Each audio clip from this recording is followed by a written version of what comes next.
Alamsa Oktober kalo kile muga an kononto samba filan muga an duru hauni ce auni yatumayo bismillah nga ko kibaru keneka foli anita no banka no magana lami bago bela jele maliko na animal ko awa ko kibaru no wakati sili kuna fol damne labi ameta sumal jamana konna na sambisaba an ko o kofe ayirara ka fo ko minye sumal airline no e sumal jamana wa panguru ye ka ale kon bena ka baro damne sumal jamana ka bolma fen ko ministry no e Mohamed Faranu ye ale ayira ka fo ko sumal airline mena bara damne ko kura ko nyan nyina san laba yere kon ngasi ko e taruku bare wa jamana konna na kada kan ko ni compagnie yere kon ni bara jo kabini samba kele ani keme konoton an bi konoton kele o kira wati mina wa soro kele bari bu wa jamana konnana ko akachan sambisaban ko re compagnie aérienne nationale kunte sumali jamana bolo ka sababu ke kele halen lakana bale wa jamana konnana ko ni segi kani yere kon mena ke lakana sabatili halen dana yare jamana bolo sumali gouvernement be fe ga ira jema yere la ka fo ko sumali jamana yere ka be ka changer wa ka bina sega choko kore ne la sanchama kele kofe wa sumali ministry ya ira ko kura ko sumali jamana kono don ka nga ira jena ka fo ko panguru bodaw yere kon ko lu jele no wa fana ku la kana linu fa okorore ko somali ale be fe ka yira ka fo ko abese ga panguru nu bara uge ka nye wa fana ka abese ga barakela udina fo ajenyo ko minu meno Ethiopia Kenya fukata se Djibouti yere ma wa gouvernement mawe fere ba do blasina wala saka nan ko kura uga avion so ula uga o fere ba nu metalike avion so kura tan duru jolla wa jamana fantan nan bela jella ni o bara nu yere be sina ale ni infrastructure ko minu mu bolo ni olu metalike piste termino aleni équipement ninga olula kura ya tuguni aleni fana kubena avion so bayere de joma hay mi mesiga passager million shegi yere kon bismillah sankelen kon nanani o yere projet bare o marabulu manun fe ni mayira ka foko Somalia ale biga se ko na donko bela jilenke wakati minute mena ka soro mabaraka ninga o wakati nunumne aleni voyage ke la fukata se minu me investissement yere fana ke Somali jamana de yeni kibaro yere kon bismillah ka nyowa jamana kon nanani ni sonja halen karama yere bololo siraw yere fana sanfe madaw ya ira ka foko sanchama ko fe sigili ko fe ko ni ba ira ka foko Somali be fe ka wuli tuguni ni Somali airline barakela koro fana olu ya ira ka foko binu ga deme don ga nyesi Somali jamana mani ode ka kalambolo dale do damne ko kuro wala sa o be se ku hakilna tawdi ma wera kon ma chugumina uga kere fe jamana do fana be no ina fo Kenya halen Ethiopia olu fana ni so jara ko sebe ni walaina kadaka ko be se ga uga soro ko jega baraw sabati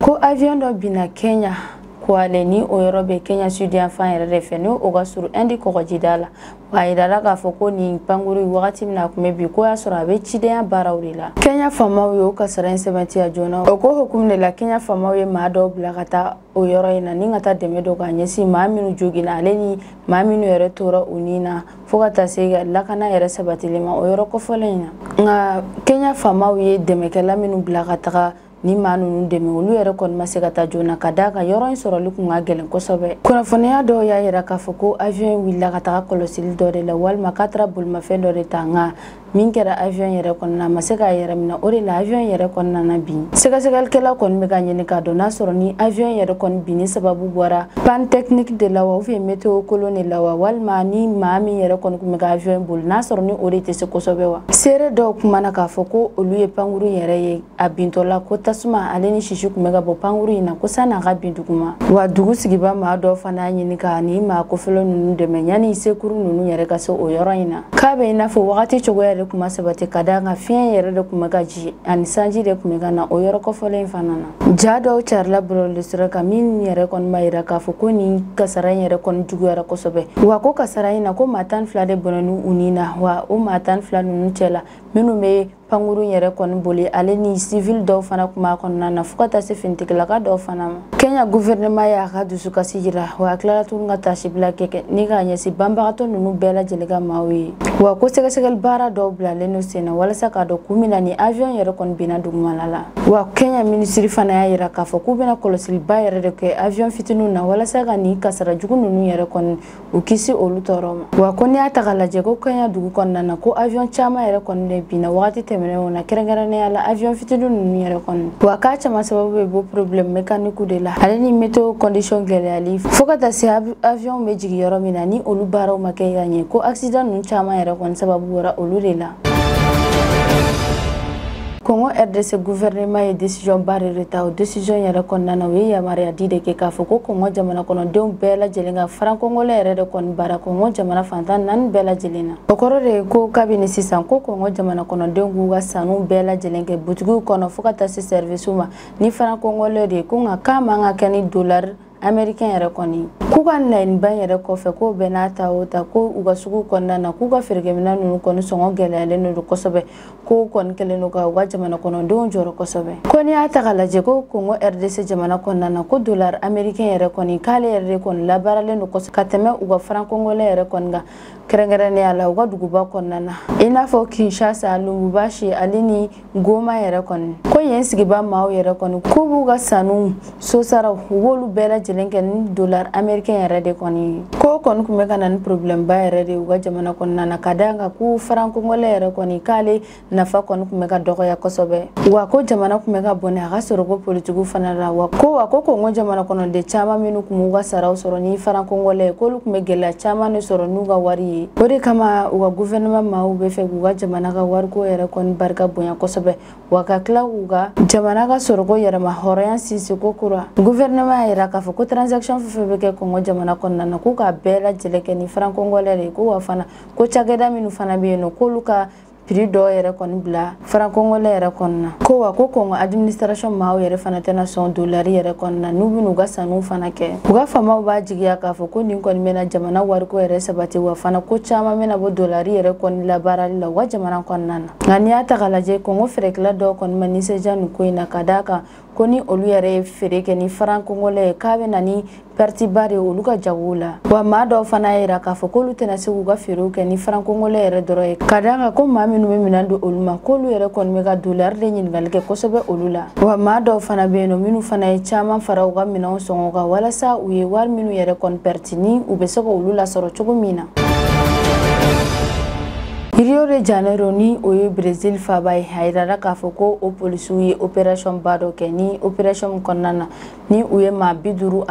bɔnɛ u ni na o maa 56 ninnu yɛrɛ kɔni kun ye ɲɛnaminimafɛn jagokɛla dɔw de ye Brésil polisiw ye opération ba dɔ kɛ n'o bɛ wele ko dissuasion o kɔrɔ de ye ko ka siran bila maa dɔw la minnu ka baara de ye ka kojugu ta ni ka maa wɛrɛw sɛgɛrɛ a kɛkun de ye ka jɛkulu dɔw cɛ farati bɛ minnu ka baara la ni olu ka baaraw de ye ka bingani walew ta ni ka maaw sɛgɛrɛ ka ɲɛnaminimafɛnw feere fo ka taa se maa fagalaw fana ma k'u ka finitigilakaw donna zone caman yɛrɛ de la sɔgɔmadafɛla la ni o de nana kɛ kɛlɛba yɛrɛ de ye finitigilakaw ale ni mafiya mɔgɔ ni ɲɔgɔn cɛ wa a kɛlɛ yɛrɛ kɔni laban nana kɛ ni mafiya mɔgɔ 56 yɛrɛ kɔni bɔnɛni wuni de la wa fana k'u y'u ka kɛlɛkɛminɛ caman yɛrɛ de fana kɔni minɛ ni minnu bɛ tali kɛ marifaw ale ni grenade fo ka taa se fɛn caman wɛrɛ fanaw ma ko ni opération kɔni ye opération ba de ye Brésil jamana kɔnɔna na ka d'a kan ko Brésil finitigilakaw ma deli ka ni opération ɲɔgɔn yɛrɛ kɔni kɛ ni ka taa mafiya mɔgɔ 56 yɛrɛ kɔni bɔnɛ u ni na ko ma deli ka kɛ Brésil jamana kɔnɔna na fiyewu gouvernement y'a jira k'a fɔ ko nin ye laɲini ɲumanba de ye ka segin ka taga kɔlɔsili kɛ